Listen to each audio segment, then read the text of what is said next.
think you know me.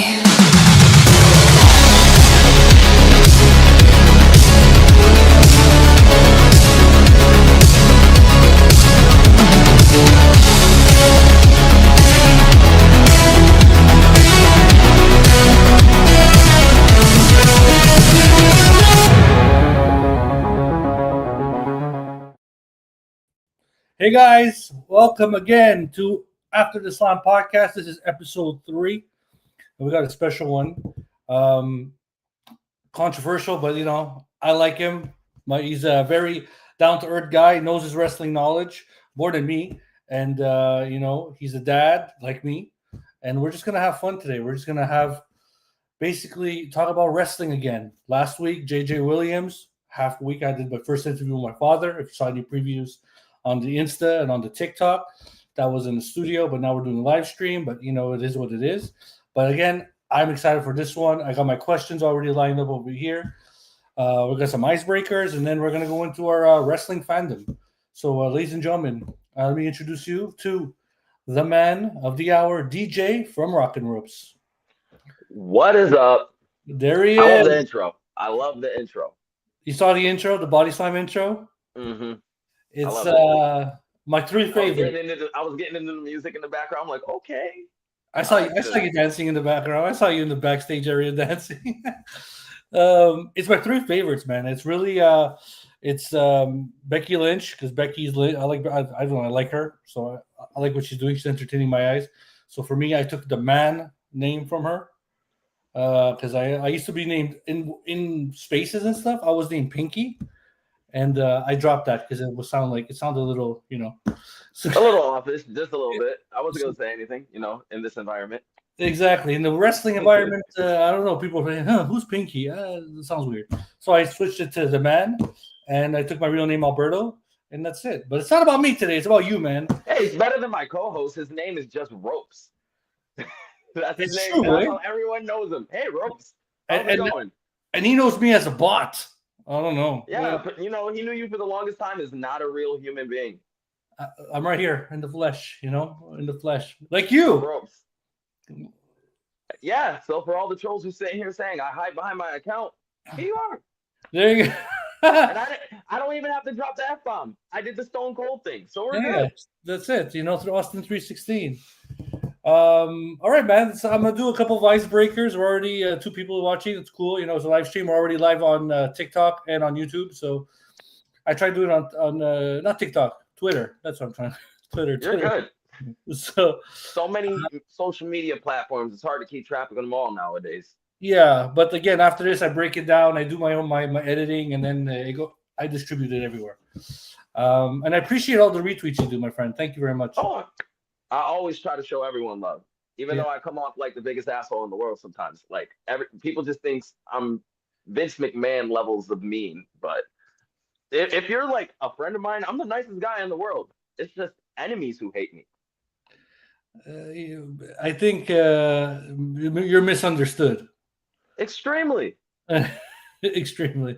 All right, but let's go. I asked JJ this song, and right away the first question I asked him, I cut him. He's like, oh my God, I gotta think. But like you, what's your favorite song, bud? All right, so as a kid who grew up in the early 2000s, I gotta say it was Benoit's theme. No, I'm talking about in general. Not Our Lady. In general. Really? I still listen to that song to this day. Like if I'm like having a long day at work, or if I'm working out or something, I'll put that song on. It hypes me up. It's a really, really like just get going type of song. It is a good song. It like like I said, in my generation, if of wrestling fans, that song is in the core of your wrestling memories. Just hearing that. Yeah. I once watched them live, Our Lady Peace in Montreal, and they played that song, and I'm like, oh my brother, I love that song. So like I could, and if you listen to the past podcast, Benoit did a lot for me back then. So I gotta. He was literally my favorite wrestler growing up until he passed, and then it was like with all the circumstances that happened, it was just like, now I gotta find new favorites and try to remember the good stuff, but just not mention it publicly because he's persona non grata now. Yeah, it's like he never existed. Eh. Yeah. Your favorite movie, bud? What's your favorite movie? Movie. Ooh, that's a good one. It's gonna be a modern one though. John Wick 3. Why? I think it's like the perfect action movie for me. And even John Wick 1, John Wick 1 has one of the greatest scenes ever when the guy explaining to his son what he did to John Wick and who John Wick is. But like just everything leading up to 3, it was just like, oh man, I don't think they could get better than this. And even when they did 4, they didn't do it better than 3. I No, don't no. think 4 was better than 3. So Yeah, I three feel was like bad. if they kept 3 like as the trilogy, it could have been John Wick could have went down as one of the best trilogies of all time. Mhm. But they're keeping it going. They're already talking about there's going to be a part 5, and I'm like, Sometimes you just gotta stop it there. you know what I mean? It's kind of like the Tarantino argument with Toy Story. Toy Story to him was the perfect trilogy. When they did the 4th one, it's like, why go see the 4th one? Y'all Yeah. had it perfectly. Y'all had the ending. It Yeah. happens all the time in wrestling. They'll have the perfect ending, and then they'll just keep going. Yeah, and there's another reason why they're fighting. Exactly. Okay. All right, that's a good answer. John Wick. Mine was, I'm always gonna say it over and over, is Man on the Moon with Jim Carrey. He played Andy Kaufman in that movie. Hmm. It's not an action movie. It's just a bit, you could say a biopic, and that movie pulls my heartstrings. You know, Carrie did a great job of like catching all the like traits of Kaufman. Yeah, the mannerisms and everything, even the way he walked, Hmm. talked, slept, it was crazy. Anyways, if they have to make a movie, right, about your life, okay, from your upbringings to now as a wrestling fan, who would you cast to play you in this movie? Ah, now that's a hard one because first off, no one looks like me, so it's gonna be like it's like there's no famous people who look like me. So like to find someone who resembles me would be near to almost impossible. So if I'm just at, if it's just like, all right, we're gonna just get your general likeness, something somewhat like you. It's not gonna be anywhere that looks like you, but you know what? We're gonna represent you properly. Uh, I'd have to say Michael B. Jordan because I know his range is really good. That's a good answer. That's a good answer. Um, but let's make this harder. If I had to pick any wrestler to play me, That's the obvious pick would be Dwayne because our skin pigmentation would be the most likeness. But okay. I would honestly pick Batista because he's honestly the better actor. And I feel like he would be able to capture me more. Okay, so Batista would play you. Okay, if in the circumstances of he's playing, you're picking a Yeah. wrestler. Yeah. With CGI, you know what I mean? You Yeah. can make anybody look young nowadays. I thought you Bring were me going to like pick like Johnny Depp. Eugene. You know, Eugene maybe. You know, I'm just kidding. But no, Now the obvious with my shirt, I would have said, "No, I want Cornette to play me." yeah, That's that. I would pick Eric Bischoff to play me. You know, so I've been parched all day. All right, bud. So let's get back. This is after the Slime episode 3. Anybody that wants to comment. We're going to do Q&A towards the end of the show. Again, DJ ROC N Ropes, thank you for being here for me actually growing this podcast. Anytime. It's really, like I said, this ain't gonna be the only time. When you grow up and get famous, I'm still gonna pop on here and be like, hey, I might need some views too, my guy. I kind of want to do the 10th episode, like all my guests, all of us together, kind of thing, and just shoot the shit, kind of thing. Oh yeah, like a giant StreamYard thing with like how JJ does with the shenanigans on Saturdays. Also check them out. That's what I will do. I'll shout them out. Shout out to Rage of Wrestling. Walter, let's get this man to 500 subscribers. Shout out to the entire SRS team, James, Noah, Jeff, JJ. If I forgot a name, Ash, Nick. If I forget a name, shoot me in the foot later. Let's get all these guys out here growing on YouTube. The Squared Circle Maniacs, Don Wayne and Johnny Bottles. I love those guys too. Yeah, I had a conversation with bodyslam.net I'm like, yeah, we got to talk, my friend, because I'm using body slam and you're using, but you've been around more, so like I'll throw myself over the top rope. So my socials, I switched it to like after the slam and then slash body slam. So like just for respect to bodyslam.net. So like I don't want to At have least you walked up to him and let him know. Listen, I'll do the job for you, brother. It's yeah. okay. I want to do the right thing here in the IWC because it's a really cats and dogs in this in the, so like I want to be the polite nice guy that I want everybody on my show and just to chill. Listen, but I just also coming from the controversial guy himself, I want you to understand and realize you also gotta have to be a shark sometimes too. You know where I'm going to learn that from? Learn it from you. That's what I'm going to do. That's it. All right, bud. You just So gotta know which time and which occasions go with what. there's one space that I go into and they constantly bash WWE, and I'm like I get it. If you're not a WWE fan or like you are a fan, I get it. But I'm not about that. I'm more about just a general fan. I like pro wrestling. I love pro wrestling, and it doesn't matter what they're doing back there in the dirt sheets. Like, just get a fucking life. Sorry, my language. Like, Listen, you're with me, you're good. Usually with YouTube's longest it's not within the first 30 seconds, they ain't gonna mess with you. Yeah, Because they're not gonna sit here and watch the entire video. So no, you might be able no. to slip another F bomb or two. I know Cornette does. He Yeah. slips in his F bombs towards the second half of his clips, and it's just like, all right, cool. He knows YouTube is only listening up to a certain point.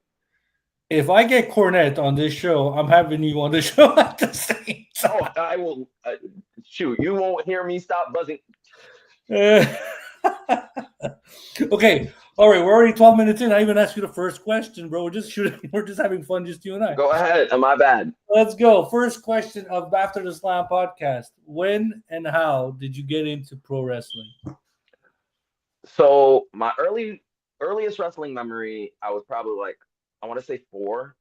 My Okay. grandma took me garage sailing, and we found a bunch of VHS tapes. That's what I used to have to watch when I was a kid. None of you modern people know what the hell that is, but you had to have a tape thingy and put it in a box and press play. Yeah. And so she thought she bought a Rugrats tape for me, but it turns out it was Royal Rumble 97 on tape. So probably like every weekend when I went to my grandma's house, I'd watch Royal Rumble 97. And my grandpa, he already had old wrestling tapes, but he didn't think or know I'd be into wrestling. So he put in some of his tapes. Then I'd start watching. Like he had like some of the early Raw tapes, some Texas tapes because he was from Texas. WCCW, yeah. So it's just like, okay, this is really cool. These guys look really cool. And I just got into wrestling like that. Then I started watching Raw at family's house growing up. But then when I really got into like deep into wrestling, wanting to go backwards and learn more from about the past, and then what is going on now, was probably like, I want to say like 9 or 10 when I got my first wrestling magazines. Like, they weren't modern magazines. They were just, again, garage sailing, found some old wrestling magazines. Oh, these look cool. Let me just buy $1 a piece. Cool. Buying them. And I'm just sitting here looking, reading, going through, who are all these guys? This is when the internet started becoming, Google was a big thing. So Yeah. I was a nerd. When it comes to like consuming information, I love that shit. Yeah. Sorry for my language, but I love it. I love consuming like knowledge. I like learning new things. I like randomly reading things. Like, I will go into a rabbit hole of just random things of just learning. Especially, and with wrestling, it was just the biggest addiction because it's like, wow, there's different territories, there's different places, different championships. Japan's a thing a lot of people didn't know about. Hawaii wrestling was a thing a lot of people don't remember or know about. Yeah. Like, a lot of people, when they think of wrestling, they just think of WWF or WCW. Yeah. Like, my favorite wrestling, if anyone asks me, what's your favorite promotion all time to watch? Mid-South. Mid-South between 83 and 85 is the perfect wrestling promotion. Yeah. Everybody walks through there. Like, they had superstars. They had people fighting over realistic issues. They had fans of all ages and sizes. Like you had grandmas, kids, wives, single girls, teenage girls. Like you had grown men, crazy men, old men. Like you had all people from all walks of life coming in to watch this thing. And again, a lot of the personalities who came from Mid South went off to be bigger stars somewhere else in the future. Rock and Roll Express, Midnight Express, Junkyard Dog, Magnum TA, Terry Taylor.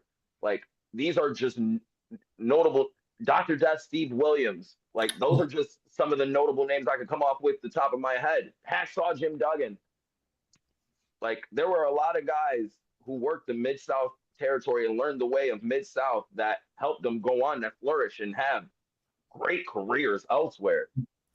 Yeah, like Mid South was the place where you pretty much solidified yourself in wrestling to where you could go make money other places, like the Carolinas or Florida or Texas or AWA. You went to the Mid South if you really wanted to go learn how to make money. Yeah, agree with you. It's I find it astonishing that you actually said that you learned from, well, you picked this up and you learned it from a garage sale. I'm a garage sale nerd. When I'm driving the road and I see garage sale, I have to park the car and check.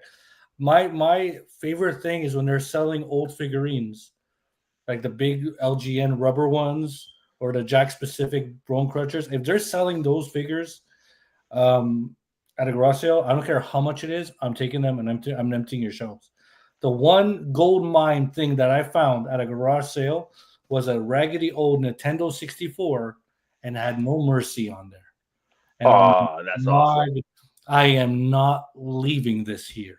That's the wonderful thing about garage sales. Like the difference between like rich people and poor people. Poor people have garage sales. Rich people have auctions because rich people know what they're getting rid of. To where poor people just want to get rid of their stuff and they don't care how much they sell it for.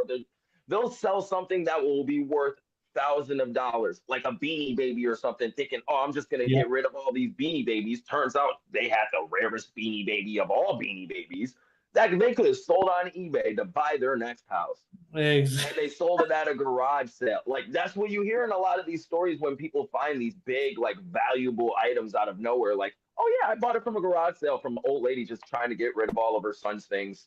He moved out.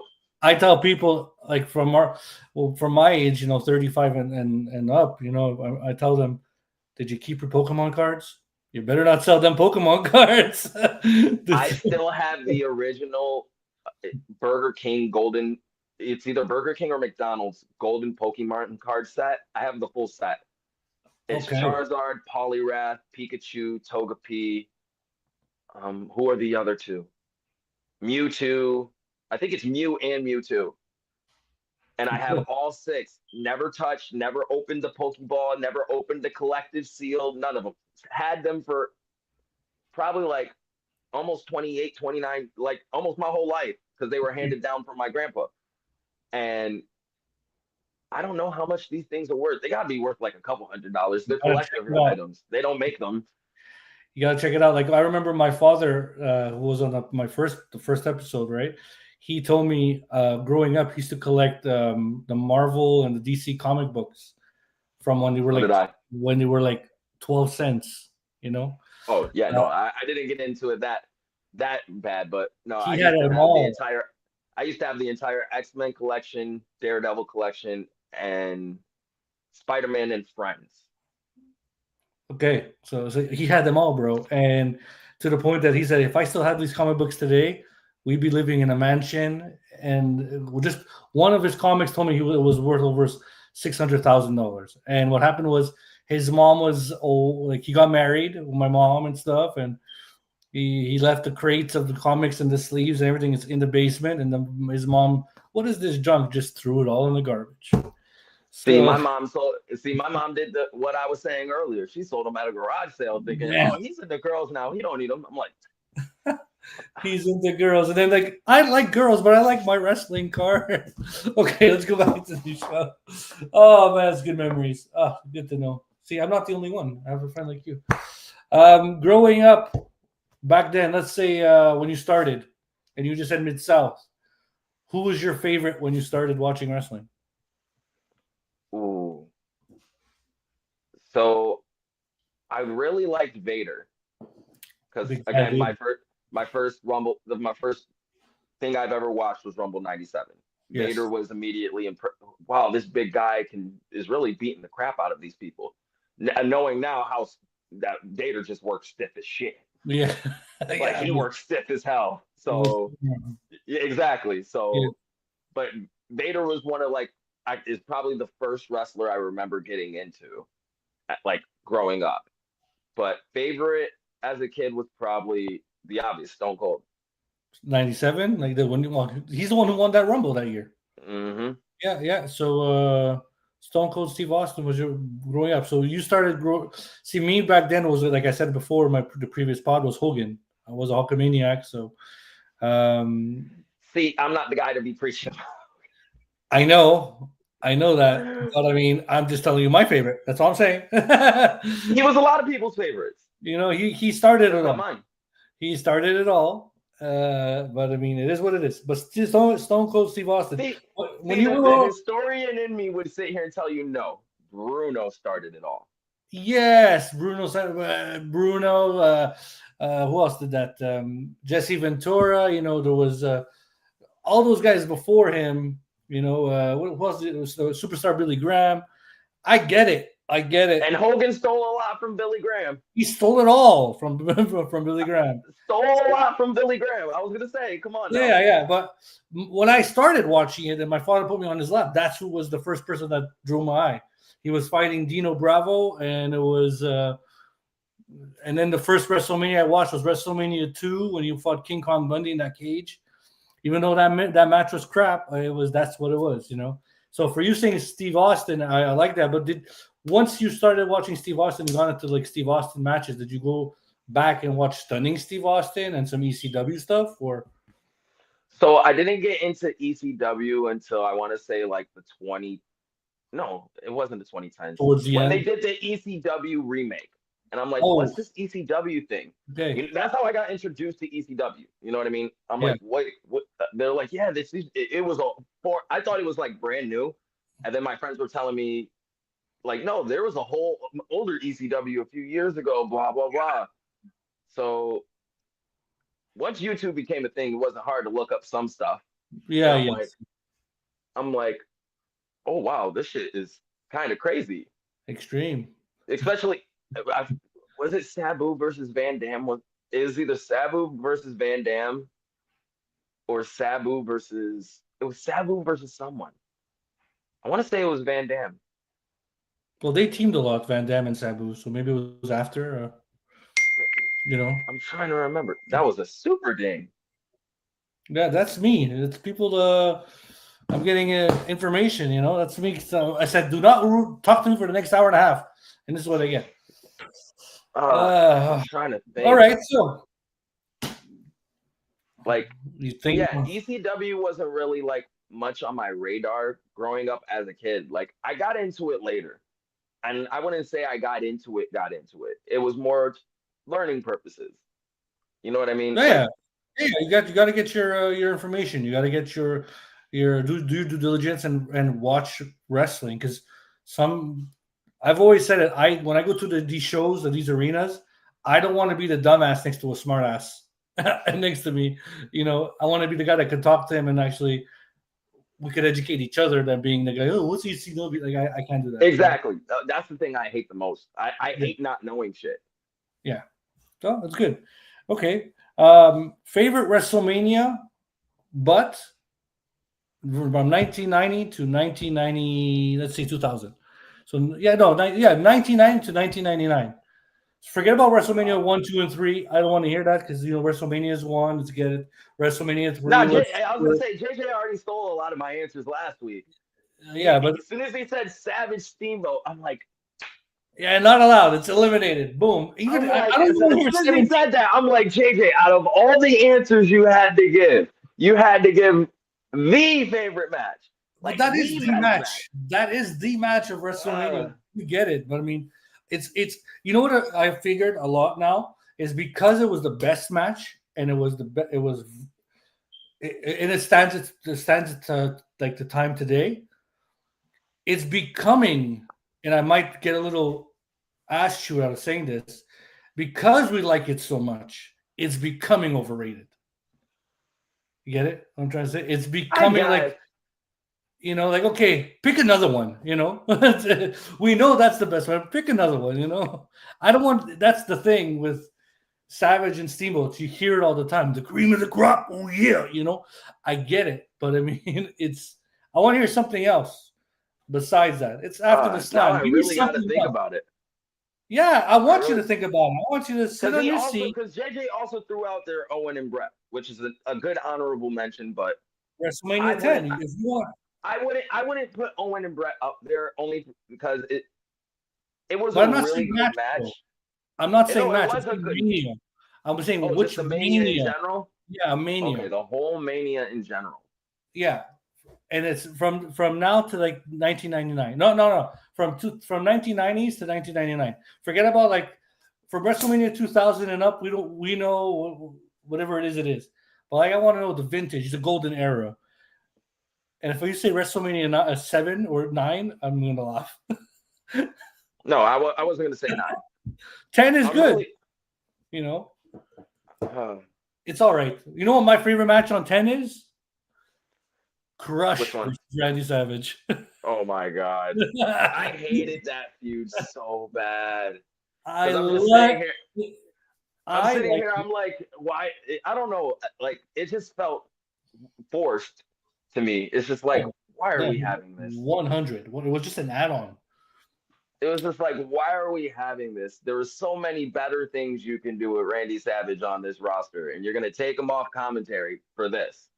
What would you have thought if the Shawn Michaels Razor Ramon ladder match was Shawn Michaels versus Randy Savage ladder match?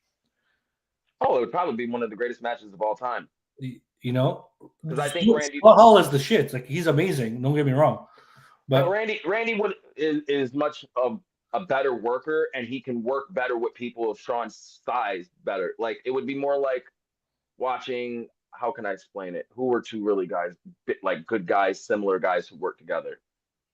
Brett and it would be like not Brett and Shawn.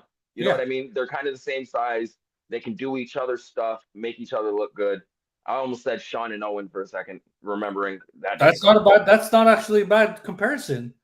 That is not a bad comparison, because if you watch Shawn and Owen matches, those were killer matches, and there wasn't much on pay-per-view at that time. They were strictly on Raw and stuff. But those I have a cassette of a wrestling challenge. It was Shawn Michaels versus Owen Hart, but when he was teaming up with Coco Beware, and that match was a killer match. Just if you look it up, it's similar bodies, pretty good. But you haven't answered my question of WrestleMania yet. I'm getting back to it. I gotta say. All right, because 4 was a terrible follow-up, in my opinion. A lot of it is Hogan in there in the main event, but I mean... That's why I said it was a terrible follow-up. Okay, let's rephrase this. You know what? I'll go with 5, just because you gave me such a small window to work. No. I'm gonna let's expand this window. 5 is a good one, but let's expand it from 90s till now, bro. Go. Let's go. 90s till now. Pick one. 21. No. WrestleMania 18. In Toronto? Yeah. The Rock and Hogan. Yeah. That 18's easily the best because it had some of the biggest moments and it had the biggest match, and it wasn't even the main event. Yeah. But the main event was not good. Even though I love Chris Jericho, I'm a Chris Jericho freak, but I mean, I think that match gets too much unnecessary hate because what went before it. Exactly. In reality, how the hell were you supposed to follow that? You're absolutely right. The same way, I get it. The same way with Orton and Triple H. Yes, there we go. Yeah. Same thing. Got it. Poor Triple H, man. We give him credit for his booking, but poor guy had to go through it in the ring. And then I don't know, 40. I think 40 was an all-time great Mania.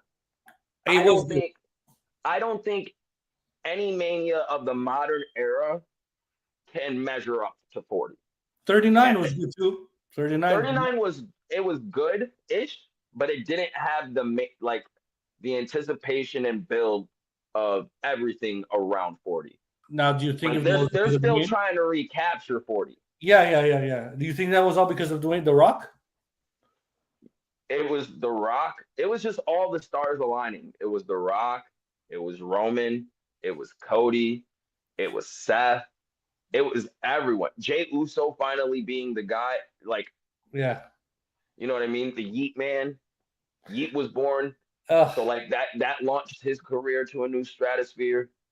Then even though he wasn't on the card, you had Punk back. Yeah. So in terms of like everything just being there, I don't know. 40 has to be in everyone's top 5 if you're a real WWE fan. The moments that entire Mania created, like, is going to be talked about forever. Like Roman dropping that belt to Cody finishing his story, beating the final boss. Like that whole combination was Cena coming out of nowhere just to F you Solo and give us the stare down with The Rock and tease us. Hopefully they give that.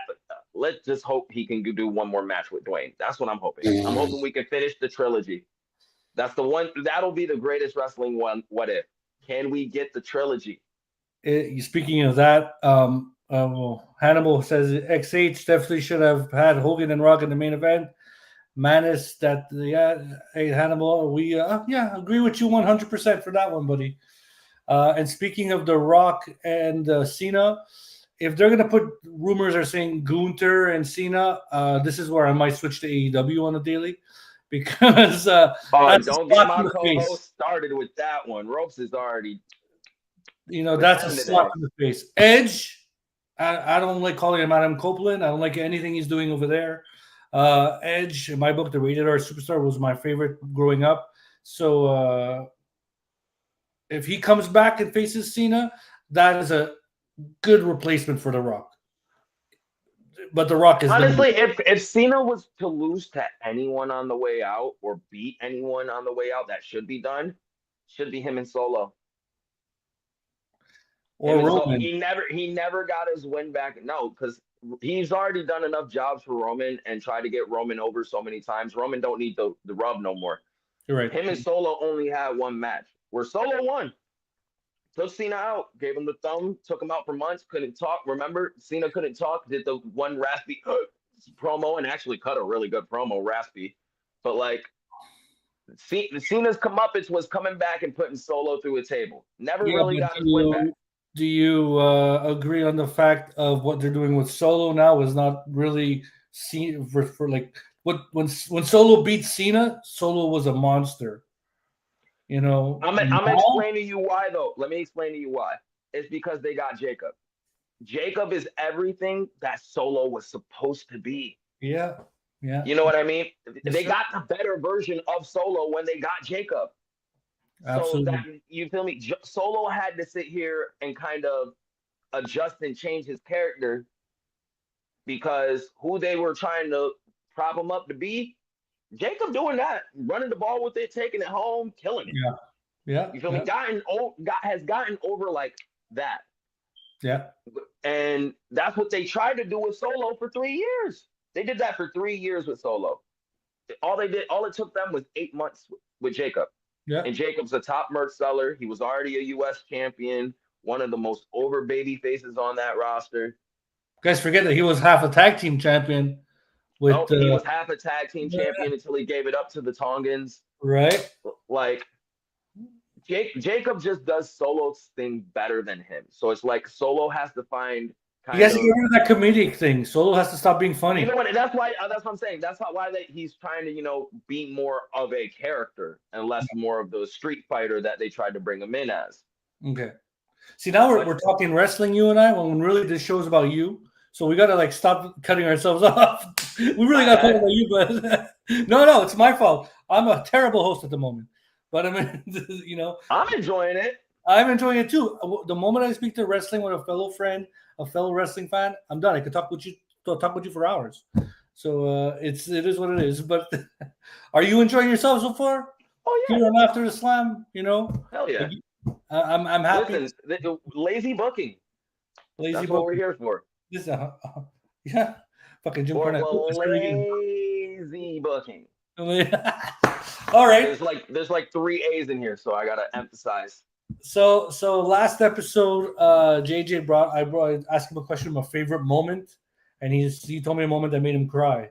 Um, any moment that you remember, and from any era, from any promotion, a moment that stands at the test of time in your memory, that gives you goosebumps till this day. Uh, I mean, it technically doesn't exist no more, but Benoit and Guerrero having both belts at the end of Mania. Wow, I man! was I was 8 when I think I was 8 or 9 when that happened, and I was crying because I'm like all my friends growing up would tell me Benoit would never be world heavyweight champion. I got He's this. not good enough. I didn't give a crap about Eddie at the time. I'm like, man, let that Latino go after his mommies and do his little shimmy shakes. I don't care. I was worried about Benoit. Okay, I wanted the rabid Wolverine to get the big one, Yeah, and just to see the moment of both of those guys. And now knowing in retrospect, like the stigma that they had to face in the WW, like you know what I mean, in the environment that they're in, where it's big guys only, big guys sell, big guys are the main event, big guys are who we're pushing down everyone's throat. Those guys changed the stigma. yeah, Those guys paved the ways for the likes of a Daniel Bryan, a Ilya Dragunov, Will Ospreay, yeah. Ricochet, like for the smaller guys to come in and AJ be Styles. treated, AJ Styles, you know Yeah, what I mean? The smaller guys who can be taken seriously and pushed at the top and be treated as viable, serious competitors, yeah. for lack of a better word. So it's like that moment kind of, you know, resonates with me just because everything that it helped build after, So you know. so you it's the exact answer JJ said. Um, and I get it. You guys, I don't know how you watch your wrestling anymore with ESPN and all that. I still got Netflix, so WrestleMania 20 is on there, and the ending of WrestleMania 20 is there. So for All right, me, good. they didn't delete that. They didn't take that out. The match is still there. The main event's still there, and it's a match that my two children one day I would if invite whatever wrestling is. It's a match that I will share with my kids, saying, "Watch this. This is a moment. This is what changes a lot of things." And I'm assuming the match as well. Your Uh, my favorite match of all You time. could say So Steamboat. You could say Steamboat and Savage. no. So my Okay. favorite match of all time is actually it's a tie for two, and they're both extremely modern. Okay. Drew and Punk and Hell in a Cell, Yeah. 1,000. MJF MJF Punk's dog collar match. Okay. No. So So they're both Punk matches, but those are the two best matches I think I've seen in my life. In terms of me getting everything I want to see, in terms of the story, two guys making it look realistic, look like a contest, a struggle. Me being into both the baby face and the heel. I want to see the heel get his ass kicked and the yeah. baby face to triumph over that heel. I want it to be compelling. I don't care if it goes 45 minutes. As long as you keep me interested and intrigued within that entire 45 minutes, I'm with it. Yeah. That to me right there, that's like perfect wrestling. And it's harder to get like the perfect wrestling match in the modern era where all the fans are smart and they already can see half of the tricks before they're already performed or already being set up. So it's like when you're really having a good compelling match in modern wrestling to where you can have people like that on your every moment and word and action for 45 minutes plus, that's how you know if it's a good match. If there's moments and periods and low periods where people are just quiet and not reacting, but then they're popping for the big crashes or the big burns, that's not really a good match. They're Yeah. just doing things to try to get you to rise. And I feel like a good match keeps that crowd the entire time. People are on their feet. They're constantly reacting. They're cheering. They're booing. They're yaying. They're singing. Like the French crowds. Like those people are legendary. Montreal, right here. I'm a Sami Zayn. You know, when Sami Zayn fought Roman Reigns at the Elimination Chamber, That I was gonna say that crowd was really good too. I was there, and it was the goosebumps on my hair on my arms are but what we're doing with Sammy now, I'm not agreeing with. Okay, favorite theme song, Chris Benoit. Yeah, I was gonna say we went there. Yeah. I started off with that one early. Finisher, and why? Ooh. So I'm a submission guy. So I like submission finishers. Me too. Yeah. So I gotta say either the Yes Lock Okay. or Taz Mission. Taz Mission. Wow, that is a great answer. The only reason I throw out the Taz Mission because whenever I played wrestling games growing up and I had the option to put the Taz Mission as my finisher, oh, best believe A plus B was go to sleep. The best was a No Mercy in WrestleMania 2000 when Taz was in that game and you had to do the Taz Mission. You have that arm wiggling. I used to love doing that too. And the suplex right before the signature. The Tazplex. Yes. Yeah. They don't make that submission like even into 2K games. They don't make that submission because it's just I think it's like a rear naked choke or something, or I don't know. I don't know if they have the trademarks for Taz's stuff anymore, even now, especially now that he's in AEW. Yeah, like even like X-Pac used to do the chicken wing, and he used to do like a chokehold chicken wing thing, and it's those finishers don't look effective. For me, the finisher for me is always will be the sharpshooter, always and will be forever. So I used to put the sharpshooter on my little cousins. We would have get-togethers, Christmases, Easters, whatever it may be. We'd go in the corridor and have a wrestling match, a triple threat match. And I always came up on top because I had the sharpshooter. So it was the sharpshooter is my submission. But all right, so the Taz mission, I like that answer, DJ. I really do. That's why I love Samoa Joe because he basically does the Coquina Clutch is basically his version of the Taz mission. He's just going behind you, putting you to sleep. Yeah, but that arm is not up. I like when the arm's not up. That's the difference. Joe is just going back there and choking you out to where Taz is like, let me put this up so everybody know you're getting choked the fuck out. Yeah. I like that answer very much. I'm gonna look up some Taz matches now after this, and just go for a Taz binge. Yeah, Taz binge. Okay. So right now, if you have to pick any promotion you watch on a religiously, which one is it? TNA, as of right now. Really? TNA's been consistently good. Like it, I feel like a lot of people don't give TNA the chance because TNA has the TNA stigma and stink to them. But 2025 has been their year in terms of consistent storylines, interesting stars. They're not doing the goofy TNA stuff that TNA's been known for like the past 5 to 8 years. They're treating everything and everyone seriously. They're trying to grow bigger, obviously. That's why they're abusing this NXT relationship. And I think TNA hasn't. I don't think Santino's wrong for saying that, TNA has a chance to be number 2 if they get an actual viable TV deal. Yeah. Like, in terms of their product, they got it. The only thing they're missing is the TV deal. They got the start, they got the talent, they got the product, they got the consistency. They just need to build and grow that fan base with a TV deal. They need they need better exposure. Yeah. At this point. So TNA, NXT is a close second though too, because NXT is the best WWE television that they've been doing all year. Lately, with the TNA connection and stuff. No, even before some like this, even before they were using TNA more, I thought NXT in terms of building the women's division, treating their top 3 or 4 guys right. The rest of the men's division wasn't good, but the top 3 or 4 were really good. So I agree with you on that. I watch a bit of everything. I watch AEW wise. I watch shorts. I don't watch the whole thing. The only thing I did watch was the pay-per-view that just passed there in Toronto. All I did out. All Out. I was saying All In my head, but All Out. I did watch Don't worry, that. I did that going into the entire event. I watched All Out in Toronto because it's in my country and stuff. I did watch it. I enjoyed it, but again, I'm not a.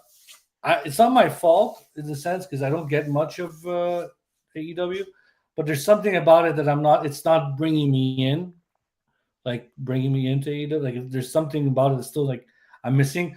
Raw, I think it's a rerun every week. So it's the same thing. The Vision is just killing Raw brand. I don't like it. The Seth Riders. The Death Riders again. That stuff is just Oh boring. no, I said Seth Riders. Oh, the AEW Death Riders again. I mean another ding over here. But yeah, the Seth Riders, whatever. The Vision is not ringing me. I don't watch it. SmackDown is just same thing over and over now. I guess. Oh, wait until ROC N Ropes tonight when we start talking about that SmackDown. That's the thing. Okay. NXT. I love NXT. I'm not a Trick Williams fan. I'm a big Obafemi fan. And I saw your tweet earlier with Ropes. The way he lost last night with a simple DDT was a little outrageous in my book. Ricky Saints should have went heel with a low blow or even a chair shot to have like you're beating a monster. You know, like you should have done something better to beat this guy instead of 2 DDTs, 3 DDTs. Not even that. He could have picked him up for a Rochambeau. Yeah, I'm an Obafemi fan, so and shout out to Ricky Saints. I like him. I like his character. I like his wrestling, but he's not. Anyways, the way he won wasn't the way he should have won. Basically, who's here? I'll get into that tonight. Nick Lombardi from SES Scopes is here. Hey, Nick! Nick is here now. Welcome, Nick. Happy to have you. Like and subscribe. I'm going to say that to everybody. Hold on. His name's Victory Screech. Victory Screech. Okay. Only SpongeBob fans will know that shit. Okay. All right. I have a friend that's a SpongeBob fan. I'm not SpongeBob. I'm mumbling now. Okay. SpongeBob.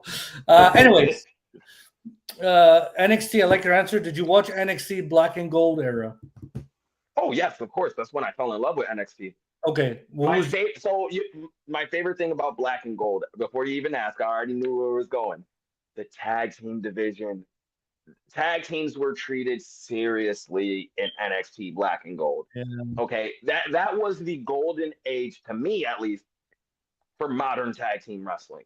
Not the Young Bucks doing whatever they were doing in Japan or in Reseda.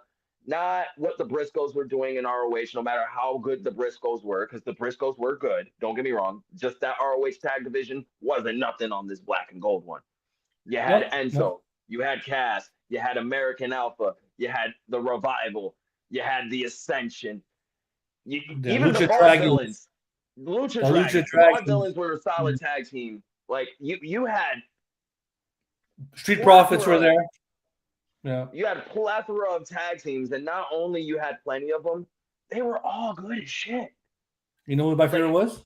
Really good. Ask away. Undisputed Era. Which I'm about to say, so like Strong and O'Reilly, right? Strong and O'Reilly. Oh, that whole team. Strong and O'Reilly. That whole team.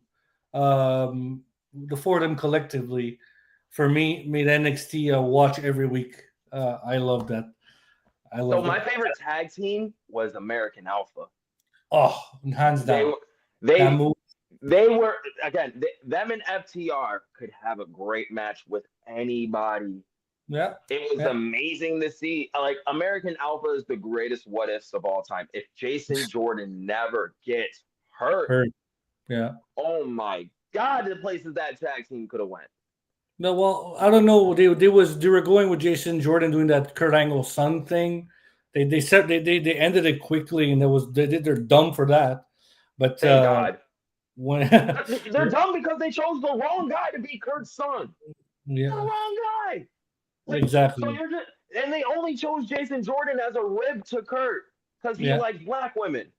So it's like, That's the only reason they did the Jason Jordan thing, because Gable looks kind of like Yeah, Angle, moves like is an him. Olympian just like Angle. His whole backstory fits Kurt Angle being possibly his father. Just Yeah, saying.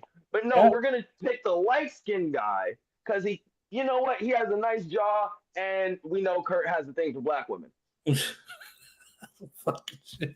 Oh, that's a good one. Oh, okay, okay. Now this is going to be a controversial question for you. You put your shoulder pads on. These Twitter Spaces, your ins and your outs. Some people like you, some people don't, right? A But lot of what? people don't. Yeah. I'm saying it. I'm giving you the hard one. What is it with the IWC, and why? For me, I'm gonna do a punk reference for you. Okay, take it as you leave. Take it or don't take it. For me, you are the voice of the voiceless. You say your opinion that people are afraid to say. My eyes, my ears, my eyes. Okay, but what is it that people are afraid of the opinion of you, for example? Why are they afraid, and why do not want to hear it? It's simple. It's simple, but yet not simple. So people want attention. Naturally, us as human beings, we all seek connection. We Yes. all like none of us want to be alone in a space for the rest of our lives by ourselves. You'll go crazy. You'll go nuts. You'll talk to yourself and maybe even animals. You know what I mean? If you ever watch Tom Hanks, he named a ball Wilson Yeah. because he was alone and went crazy. Like, you know what I mean? So like I think a lot of it is people virtue signaling to try to get the most amount of attention they can. Like, okay, his point of view is so against what most of these people stand for. I'm gonna stand with most of these people. So, I got more people backing what I say than what he does. Yeah. When the whole point should be, let's have a conversation, get some middle ground, or just agree to disagree. We don't got to go to name calling. We don't got to start hating people. We don't Yeah. got to start demeaning people's character. We could just sit here and have a conversation where you could bring fact, logic, and opinion into it. Don't bring up lies. Don't try to make stuff up. Don't just, because you feel something. Because I pride myself in being objective. I don't try to have a subjective opinion, and especially having conversations in wrestling and about wrestling where 95% of the conversations are naturally subjective. Like it's mainly opinion based. It's mainly based on your feelings. So like I am a person of logic, I am a person of fact. I try to look at everything from both perspectives. Like for, against, in the middle. You know what I mean? Yeah. WWE, AEW, everything in the middle. Because everything in the middle is pro wrestling. That's where I lie. I lie in the pro wrestling middle. I That's don't have an allegiance to three letters. That's not the kind of person I am, and that's not the kind of person I'll ever be or try to push. I exactly. like the wrestlers, I like the art of wrestling, and that's it. I don't care who's promoting them. I don't care who's paying them. I don't care who's pushing them. I care if it's the only time I care about it is when if the promotion is ruining the exposure and the chances for these wrestlers to maximize their potential, Okay. which I point out. You know what I Yeah. mean? If I feel like Tony Khan is treating Swerve like crap and is booking him, is paying him like a top guy, but ain't booking him like it, I'm gonna say it. Well, If yeah. if WWE's doing the same thing with Drew McIntyre, guess what? I'm gonna say it. If I don't like the fact that I felt that Jay Uso winning the Royal Rumble kind of demeaned what meaning winning the Royal Rumble means, because not only he didn't get the main event WrestleMania, he opened it. And he didn't even go after the top belt. He went after what everyone knows now as the secondary title. What Roman says, the loser's bracket. Roman's words, not mine. Yeah. So it's like, I'm willing to have these conversations with people and not hate them or judge them on their opinion if you're willing to put your bias at the door. Check your bias at the door and have a conversation. Explain your perspective. Explain why your perspective is like this. And then I'll explain maybe why I don't agree with your perspective and why I think it's kind of wrong. Then you can argue back why you think my counterpoint could be wrong. At some point, we could either reach some middle ground or understand each other a little better. But at the end of the day, we're still having a conversation. That's what it's really all about. Yeah. But it's crazy. Like I said in the last podcast, I come into your space. I go into all these wrestling spaces, and I keep quiet. I don't like to say what I have to say, but for you, example, I come to your space. You make me feel comfortable to say my opinion because your mind is in a sense you love pro wrestling. You just don't love one brand. You Yeah. love pro wrestling. So I could come here and to your space and to whatever you do, and same as JJ's, and say, oh, I think they're doing wrong with this and this and this. You're not going to go tell me, oh, go off after yourself. They're booking this, this, and this. You say, yeah, but what about this? We talk about it. We agree to disagree, and we move on.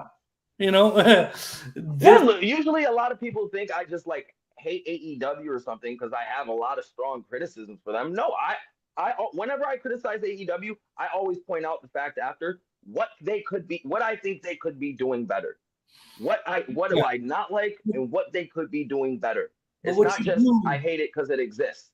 yeah, but what you do, DJ, is you don't. I feel like you don't push what needs to be done. For me, what I hear from you is you don't push the the the person to listen, say no, this is what they should be doing, and that's it. You don't do that, and people make it seem to like you do that in a sense, but I don't. I never heard you do that. I go to this other space. I forgot the guy's name. I want to smash my phone because they go into the point of the dirt sheets and what they read online, and they talk about AEW is doing this, this, and this, and trying this and this and this, and WWE is just killing the brand, killing wrestling. Like, dude, shut up! Like, what's the problem here? Like, they're trying to bury WWE, but let's just say, okay, let's say WWE folds. Now you have AEW. Now AEW is doing the exact same goddamn thing WWE is doing. Are you going to say something? No, you're not. You're just going to complain. Just say you. That's why people have to learn to know know your roles And and and shut shut your your mouth. mouth. Yes. just just enjoy what you're watching. Yeah, there's periods of time that it's gonna suck. I always say it after WrestleMania, after SummerSlam, WWE sucks. It sucks. But when it goes to the Royal Rumble, into the Chamber, and into WrestleMania, the writing is better. The booking is better. Same way for AEW when it goes to All In. Okay, so wrestling, there's periods of time like if you don't like the product, in my opinion, go to WWE, go to AEW, write an application, tell them how much you know much better than they do, and do it yourself. Like that's Listen, I've tried. Tony won't hire me. Tony won't hire me. Okay. I I, tried. Listen, I wanted, if one of these companies wants to hire me, I am willing to provide services and all my genius ideas here for little to no cost. Just pay for yeah. my son to go to college. Just put away money for his college tuition. You ain't gotta pay me shit. I will give you all the ideas you want, You're getting and I upset come at up me with now. yours. You're getting upset, but all I get is mouth. Like lower your camera a bit so I can see your My eyes. bad. My bad. you know. Same thing. I applied for WWE. I just want to be like backstage. I'll get your coffee. But if I hear something that you should do something better, I'll say it. That's all. And you don't See, have to. if I went to WWE, I immediately manager. Yeah, Let manager. me manage somebody. You want to know why? Because I love to just to talk naturally. You can't get me to shut up half the time. Like Yeah, I yeah. have to stop myself, pause I've been myself. trying to go to commercial break for the past hour. You've been going. You know what I mean? That's what I'm saying. Like I'll sit here and I'll talk. Like I can talk forever. I can talk Yeah, about anything. You want me to cut a promo on a broom? Go ahead. You want me to cut a promo on my cat sleeping on my bed? You know, good fur ball sack of crap. I will cut it on him. yeah, yeah. Like I I would love to be somebody's manager. I don't want to take a bump. If I'm taking a bump, it better be That was my it, next question. it's got to mean something. But that was my Like, next question. Did you ever try wrestling? Did you ever go to wrestling school? Did you ever try backyard wrestling? oh, backyard wrestling, yes. I'm a Okay. backyard trampoline expert. As far as Okay. going to wrestling school, just never really had the time. Or where I live, there isn't really many wrestling schools around here. The closest one is in Buffalo, which is like 65 miles away. Okay. And it would just be like a trek driving an hour to just go to wrestling school, an hour to go home and work. So it's like, I don't know. I just never really had the interest to try to do it. I mean, I would. I think I'd be pretty good at it. I could take a beating. I could deal with pain. I tried. I tried going to wrestling school. It's about 20 minutes from my house. I'm fortunate for that. I went. Drew Onyx, it's an independent wrestler. I went to his. Kevin Owens trained there. Sami Zayn trained there.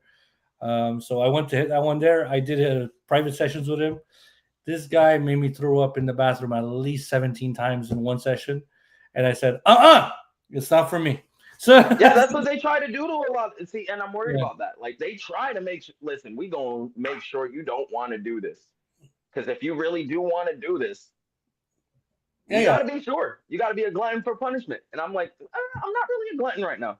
I could talk all the crap in the world, and you know what? Eventually, I'll be a glutton. I'll take a bump through the table. What, you want to slam me through the table for the payoff? I got you. Yeah. But as far as week to week, day to day beatings and bumps and takedowns and jump downs and backflips and doodas, nah. Especially with how modern wrestling is, you can't be a good wrestler if you ain't flying off that top rope. Yeah.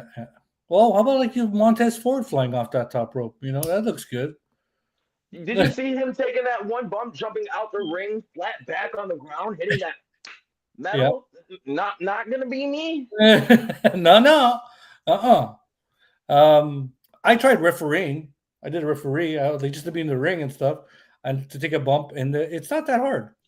It's not that hard. I think refereeing is slightly harder because you gotta not only keep track of both wrestlers, you gotta keep track of the time cues, and you're basically the conduit between the back and the ring. But we see again, a lot of that is mostly those big leagues, WWE, AEW, and all that stuff.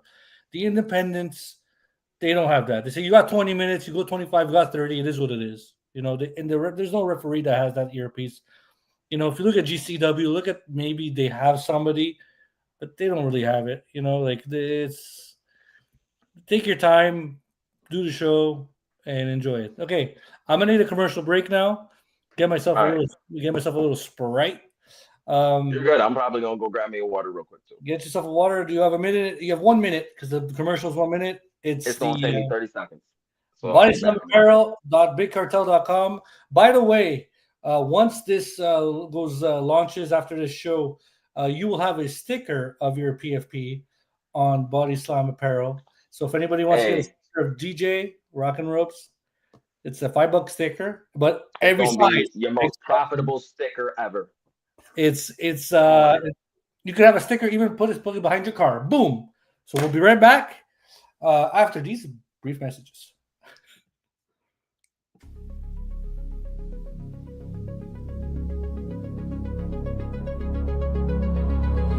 You think you know me?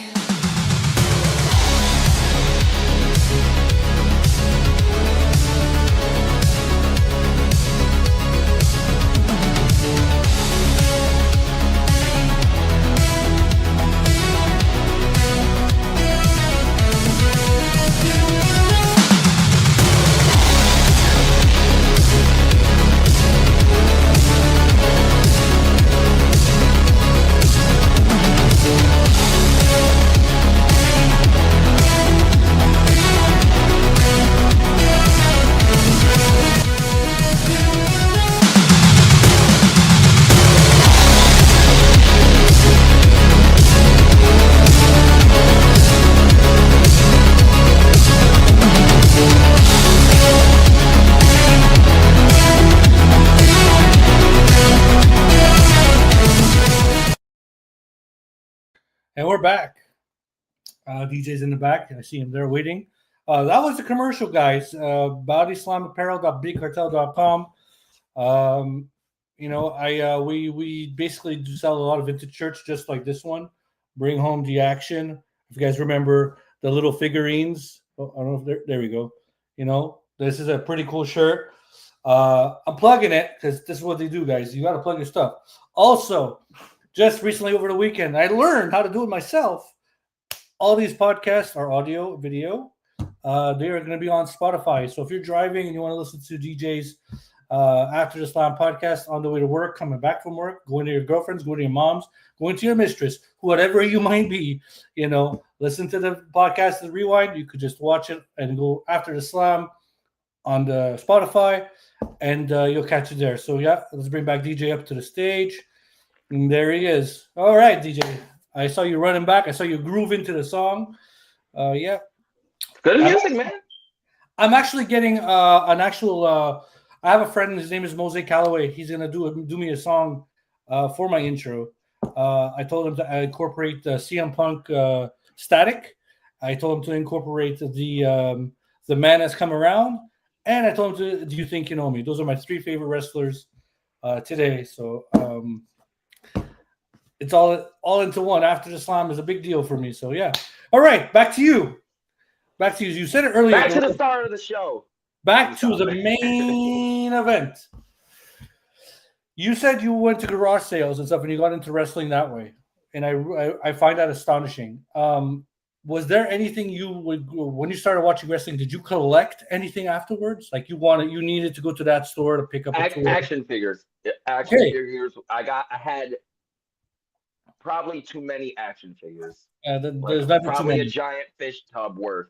Never too action many figures. I got the the Elimination Chamber set when it first came out with it. I bought that because I wanted it. I also had a few ladder sets. Didn't really keep them growing up. Again, mom thought they were childish. I kind of fell out of love.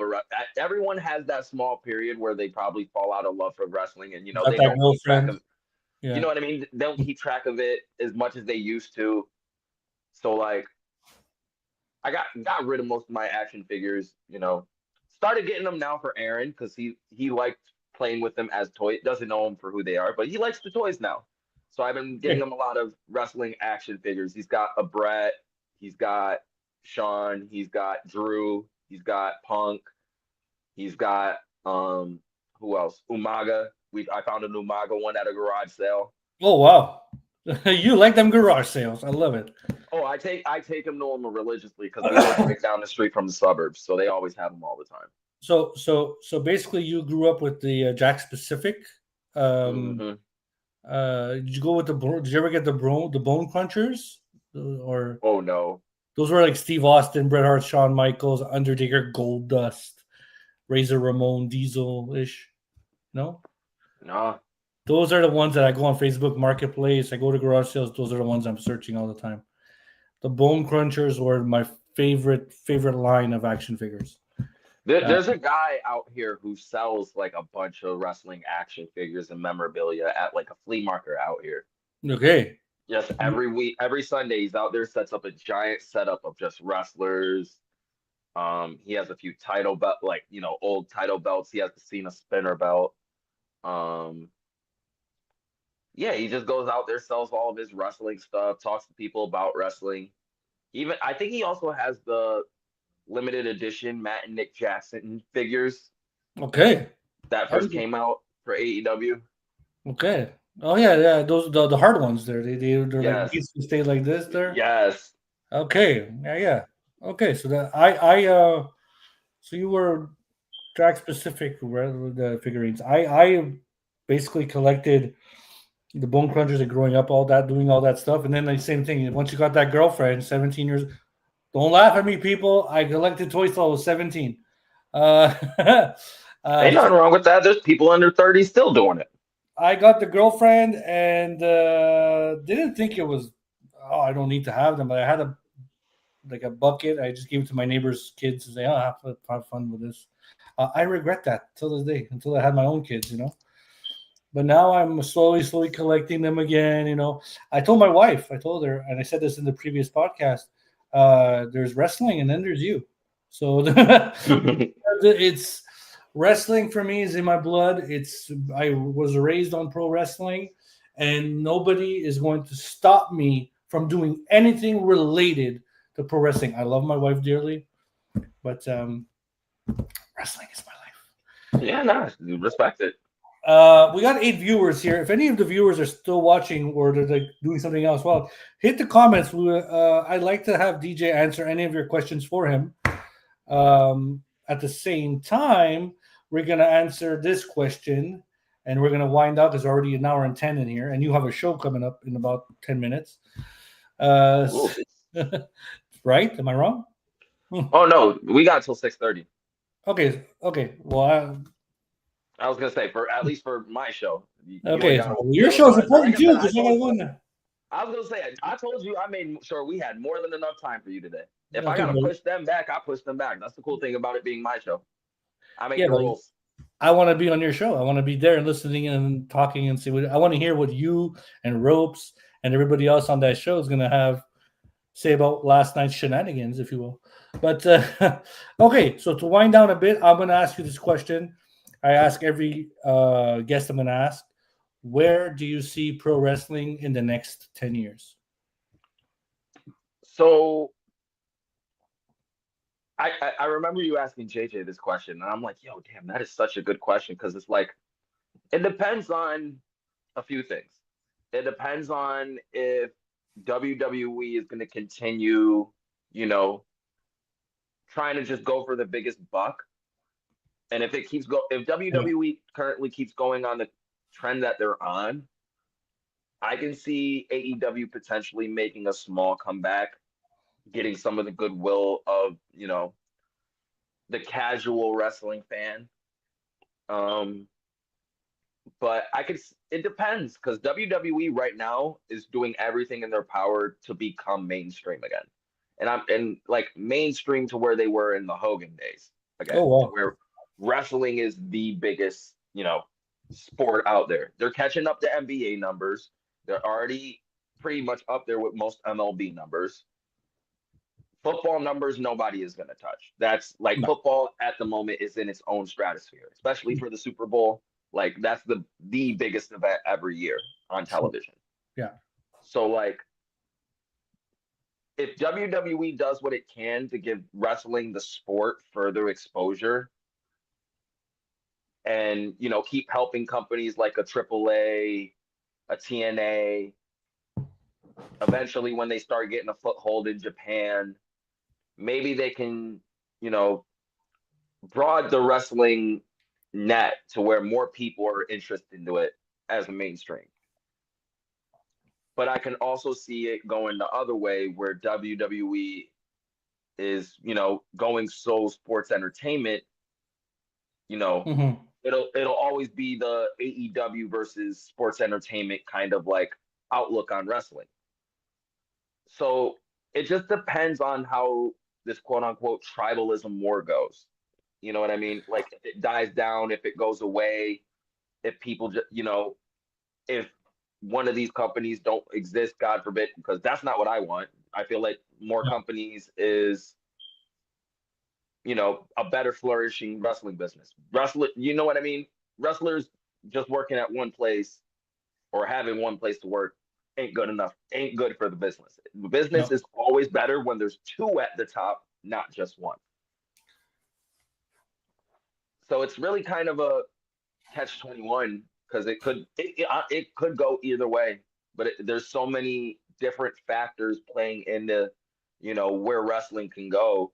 It's not just the product itself, it's the fan base. You know what I mean? Are we going to be less toxic? Are we going to be more willing to look at other types of wrestling? Are we going to accept women getting more TV time because women Yeah. are becoming a lot just as talented as a lot of the guys? Are we going to feature tag team wrestling more? There's trios wrestling now. Now there's, you know what I mean? And then there's the hardcore wrestling isn't going away. So it's like, it just depends on where the wrestling, if everyone is closer together than further apart. That's where I want to say my thing here. Like I spoke to JJ said something similar about it's growing with social media and everything. You're saying your answer is very elegant and very uh, resourceful. Like it's very good. My father right away flat out said AEW is going to fold. Like the old retiree man. I wish really in the next 10 years that there's some sort of agreement that everybody could wrestle in any promotion. Okay, WWE, Drew McIntyre, you're signed to WWE, but there's a rivalry going on that you could go into AEW. Why don't you go to AEW? Working together like the TNA and WWE thing You is know great. what would solve that? I wonder if the wrestlers could just band together and make a union.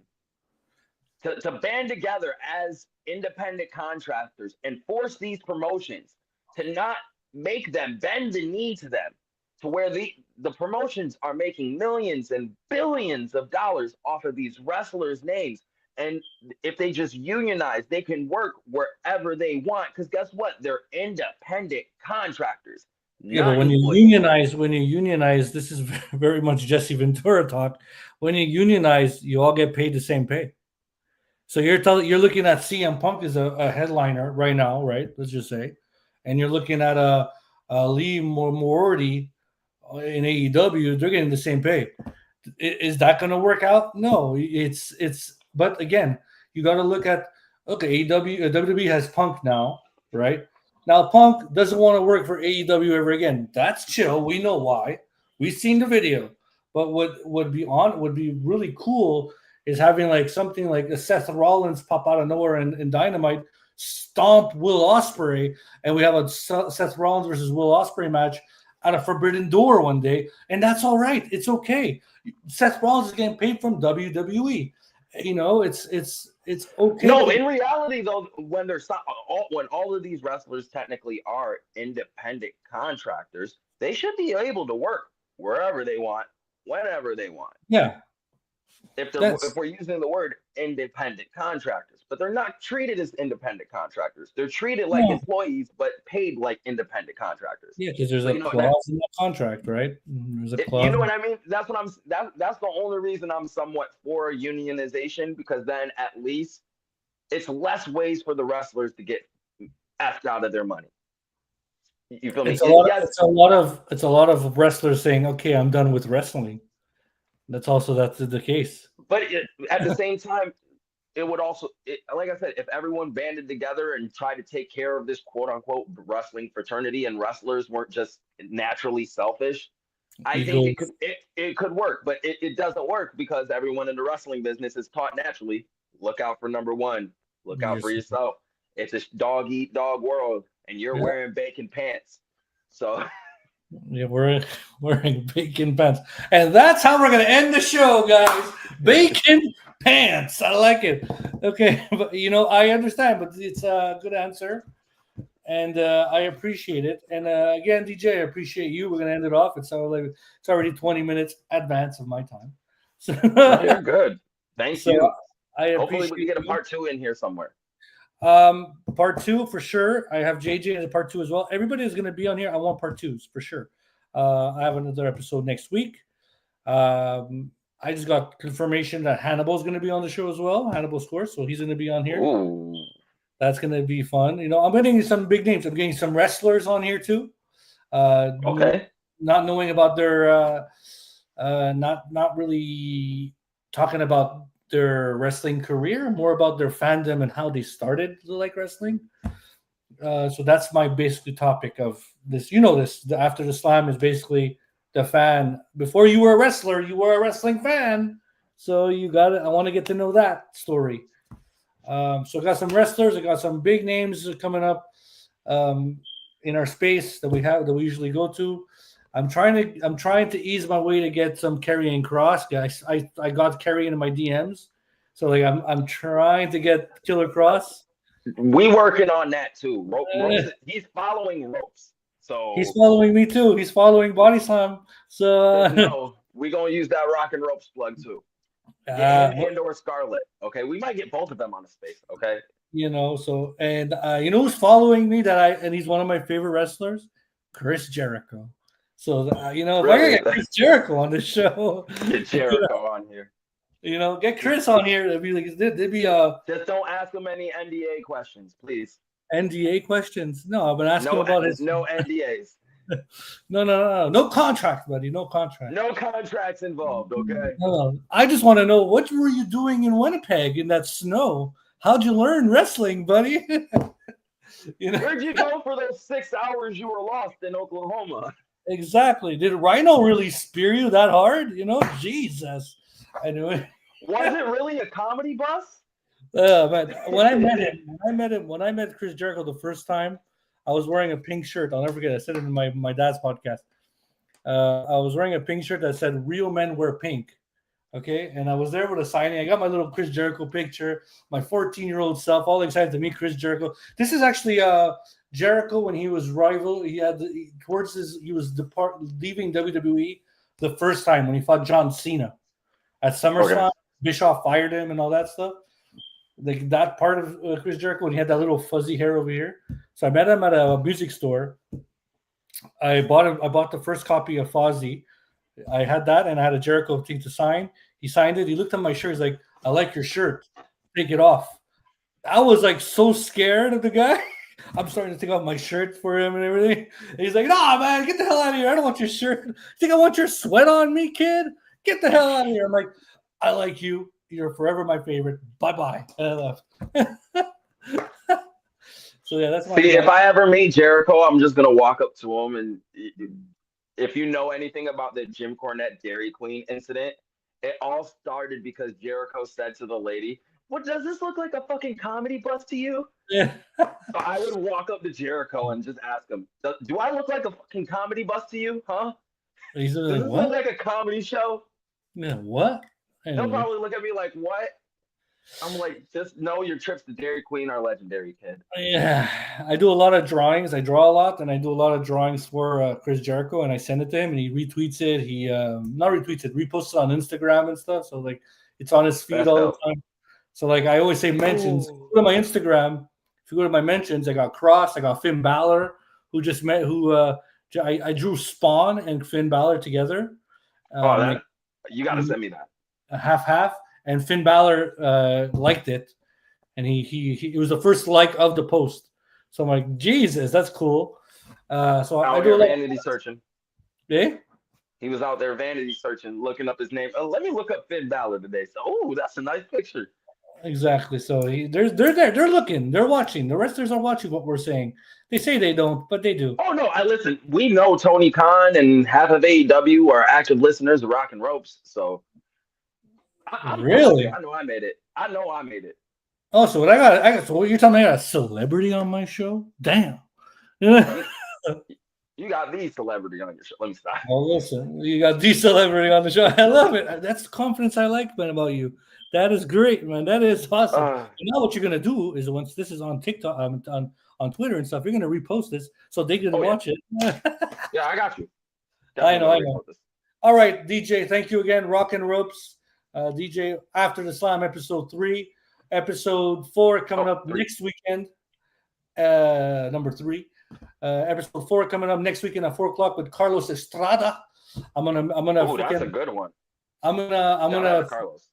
I'm gonna shout out to Carlos. I'm gonna have like Armando. I'm gonna get mixed up with this, So even his artwork I did with the suit with him, the white suit, and like he's pointing the finger like, hey, I did pretty cool stuff with that. Shout out to you, by the way, for rocking that PFP on Twitter. On X. Anytime. Didn't expect that, but it was cool to see someone rocking a piece of art that I did for someone. So I appreciate you very much. And that's it, man. We're gonna call it this. I'm gonna hit that intro, that outro, and all 7 people. We reached up to 12, so that was cool. So the comments, and that's it, man. We're gonna go catch DJ on the Rock and Rope Show on the X, on the Twitter, and with Ropes as your co-host. You look like you got to go pee-pee. Oh no, I'm just spinning around in my chair. It's fun. And can you want to share your links, your socials, so anybody can search? Follow me on Twitter at cornyfan8876. We do Rock and Ropes usually every Friday and Sunday at 6 p.m. Eastern Standard Time. Ropes is at 12 Ropes. John is at John Cena, but Cena is spelled SEENUH 2001. Yeah, it's a whole thing with John. Okay. And again, shout out to Rage of Wrestling, Walter. Shout out to SRS, Simply Reliable Studios, all those guys. Yes. Squared Circle Maniacs. If I'm forgetting y'all can yell at me, Nate. Oh, shout out to Nobody. Nobody Jones is back. He's my guy. I'm publicly shouting out my guy. He's back. So Nobody, this is for you. I hope you watch that later. Instagram. Special setup. Instagram, you want to share that? Instagram is at rock and ropes. So ROC N ropes. TikTok? And no TikTok. No Yeah. TikTok. I Yeah. might leave that to ropes. You got to get the ROC N ROPES TikTok and stuff because that's TikTok is a good. I have this thing that I post on TikTok and they go on all my socials, so I just have to post one time. So and then YouTube channels also just ROC N ROPES. All right, so everybody follow DeeJay and ROC N ROPES. Again, thank you for episode 3, and we'll see you on the flip side. The man has come around!